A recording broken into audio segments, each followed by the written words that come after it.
New Retrospect, a film excursion into past events, events which form the patterns by which we live today. Retrospect is brought to you by the Office of Civil and Defense Mobilization in cooperation with your local Civil Defense Office and your local station. And now here's your host, Douglas Edwards. There is today a monument to the divine fire and spiritual greatness of Mohandas K. Gandhi, neither of bronze nor marble. It is a living monument. It is India and her 300 million people. His people called him Mahatma, great soul. Early in 1948, during a prayer meeting at Birla House in New Delhi, an assassin stepped into Gandhi's path and fired 3 bullets into his body. Within seconds, the great soul of India was dead. Over 1 million Indians, Muslims as well as Hindus, gathered by the holy waters of the Jamna River in New Delhi as Gandhi's body was borne toward the riverbank for a traditional Hindu cremation ceremony. A glory has departed, said Prime Minister Nehru, and the sun that warmed and brightened our lives is set, and we shiver in the cold and dark. Gandhi had guided India on the long road toward independence. As weapons, he had utilized humility, truth, and nonviolence. These he made more powerful than empires. Though born into the Hindu religion, Gandhi one day came to embrace all religions, to declare himself a Hindu and a Christian and a Jew and a Muslim. The political turning point in Gandhi's life came in 1920, when he openly opposed British restriction of Indian civil liberties. Violence erupted in the Punjab, and British troops massacred almost 400 Indians. In protest, Gandhi traveled throughout India to urge a peaceful boycott of British merchandise, jobs, courts, and schools. Indians came in clamoring multitudes for a view of the Mahatma. In 1930, Gandhi embarked on a program of civil disobedience. In defiance of the British salt tax, and with all of India and the British Lion looking on, he marched to the edge of the sea and made salt from seawater. India followed the Mahatma's lead. People everywhere began to produce and sell salt. In spite of mass arrests, raids, and beatings at the hands of British troops, if the goal is good and man is good, said the Mahatma, then the goal can be achieved. Great Britain became convinced they could not govern India against Gandhi.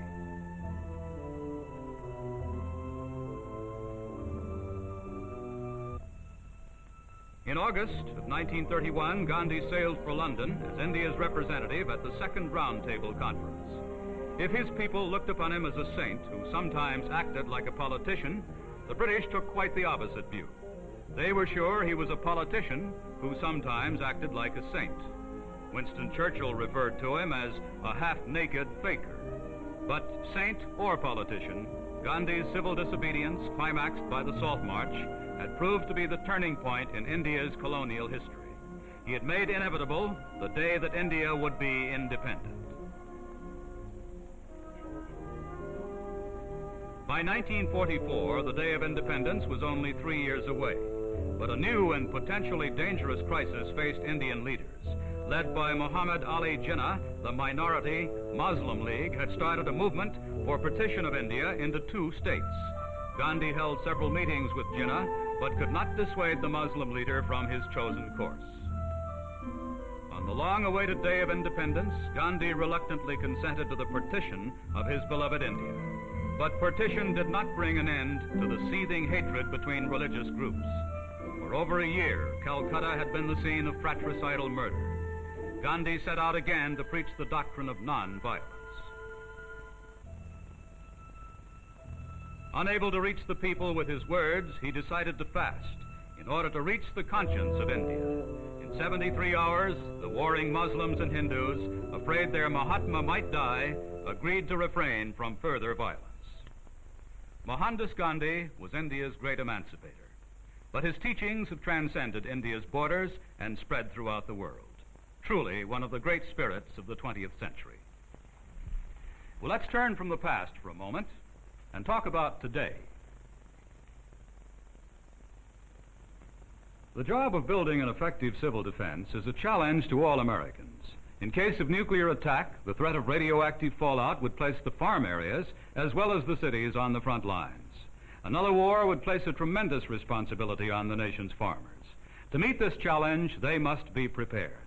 The Office of Civil and Defense Mobilization has a special rural civil defense program designed by the farmer for the farmer to help him prepare for the problems he may face in event of war. Today, we'd like you to meet one farmer who has followed OCDM's recommendations and is an excellent example of a prepared America. Mr. Delbert Benish of Akron, Colorado. Mr. Benish and Larry Kirk of station KFKA in Greeley are taking our cameras for a tour of this prepared farm. Mr. Benish, when and how did you become interested in civil defense? While I was in the Navy, I had seen pictures of what amount of damage that the bomb could do, and I wanted to build a fallout shelter for my wife and family and myself. You went ahead then and built a shelter? Yes, I built a shelter right off this basement here. I see. Can you briefly describe the shelter for us? Yes, it's 9 feet wide, 18 feet long, 7.5 feet high. It has 16 inches of reinforced concrete with 3 foot of dirt, and the side walls are 6 inches thick. I have a 18-foot tunnel running to a 5 by 14-foot well house that has a deep well head, and I have a small room for electric plant. I'll have a 110-volt generator and a 32-volt generator to run the lights. Now, I presume that in building this, you encountered many problems that folks in town would not incur. For example, power, as you mentioned, and other conditions. Is that correct? Yes, I believe in the event of a disaster that our power will be cut off here. And I provided a 110-volt generator to run my deep freeze and to run the water, the well, so we could have water. And I have a 32-volt system, which I will use for lights. And you also have the recommended emergency supply of food and that sort of thing. Yes, we have that. That's stockpile. included in the stockpile. Yes. Now then, what about building this? How long did it take you to build it? It took us just a little over 3 weeks. My wife and my father and I, we did all the work there was. We used our own forms. Everything except the cement and reinforcement rods was taken right off the place here. In other words, your wife and family helped you to build it? Yes. And this shelter has just recently been completed then? Yes, it's just a recent completed shelter. We don't have it all finished inside yet. We've had harvest and whatnot, and it's taken up our time. I intend to finish it this winter. Now, are there any future plans or expansion you're going to make on the shelter? Yes, at the end of the well house there, I intend to build on out. All right. There's the end of the tunnel right there. I intend to extend it on out past the brooder house and make a stock shelter there. And this will be an underground shelter? Yes, it'll be all underground. It'll be just about the same as a shelter for the family. Now, in making this shelter, what do you intend to put in the livestock shelter? I'm going to put 4 head of cattle and 2 horses. And can you tell us the reason for that selection, that particular number and kind of livestock? Well, 4 head will be enough to start my herd all over again. Of course, it'll be 3 cows and 1 bull.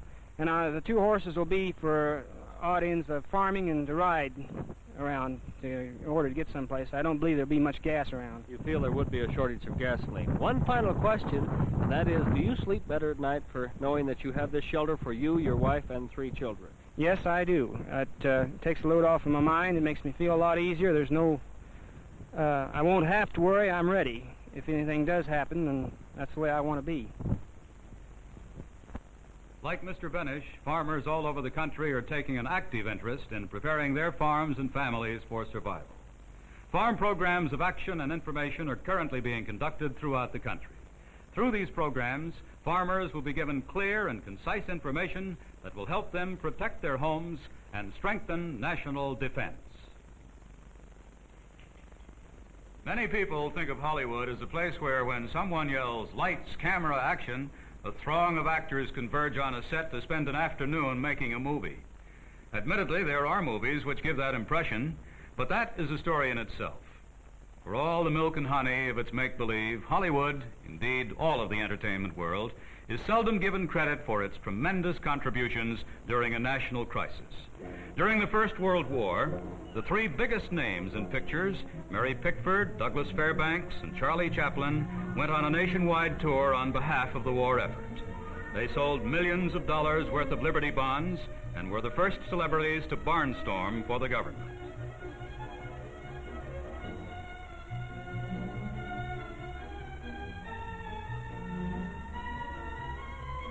The Great White Way responded wholeheartedly when another national emergency arose in 1941.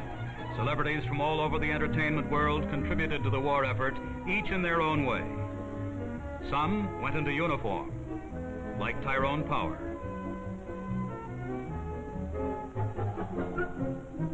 And Clark Gable.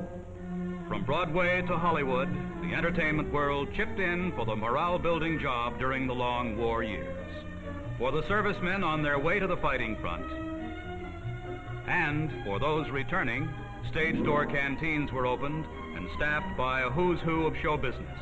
What red-blooded American boy would pass up a dance with stars, say, like Olivia de Havilland? Another favorite of the boys in uniform, Marlene Dietrich, who put her million-dollar legs to good use. Glamour was the order of the day, with a companion like Deanna Durbin or Linda Darnell. It wasn't hard to forget the war for a few hours. Stars like John Garfield, whose war jobs were destined to be out of uniform, devoted talent and energy to the canteens. Comedians like Robert Benchley and Charlie Butterworth donned aprons and served up a generous portion of laughs. The theatrical trade paper Variety kept tabs on the hundreds of USO units that followed our troops to every front. In every theater of war, Joey Brown performed his incomparable baseball routine with the madcap windup. It proved to be a classic for every GI, including those who loved the game, but those who couldn't play it anymore. Martha Ray took time out to visit camps overseas and give the boys a taste of her own special brand of hilarity. She endeared herself to one of the boys. Al Jolson, who never gave less than the most, traveled overseas to give the last ounce of his great talent to America's fighting men. These were but a few of the thousands of performers who gave unstintingly of themselves during the war. Their job was to keep up the nation's spirits in troubled times. Every show they did was a show that had to go on. On this program, we spend much of our time looking back. And today we met an American farmer who is very wisely looking ahead. Farmers, like all Americans, are vitally concerned with the problem they might have to face in the nuclear age. Farmers must also be aware of the tremendous part they will have to play in the nation's recovery after a possible attack. On today's program, we've seen the kind of survival preparations being carried out by just one farmer, not only family survival, but survival of vital livestock and produce. Farmers all over America are making preparations like these. For information, contact your local civil defense office or your local county extension agent. Well, that's it for now. Be with us when we look again at people, places, and events in retrospect. This is Douglas Edwards saying goodbye for now.